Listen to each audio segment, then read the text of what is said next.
ಈ ಜನುಮವೇ ಆಹ ದೊರಕಿದೆ ರುಚಿ ಸವಿಯಲು.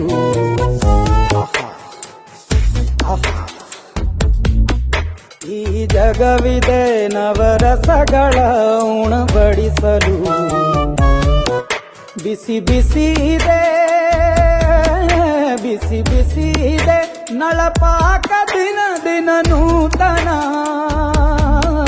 ಈ ಬಿಸಿಯುವಾರುವ ಮೊದಲೇ ಎಲ್ಲರ ಜೊತೆಯೇ ಮೆಲ್ಲುವ ಕಲೆಯ ಜೀವನ ಜನುಮವೇ. ಈ ಜನುಮವೇ ಆಹ ದೊರಕಿದೆ ರುಚಿ ಸವಿಯಲು. ಈ ಜನುಮವೇ ಆಹ ದೊರಕಿದೆ ರುಚಿ ಸವಿಯಲು.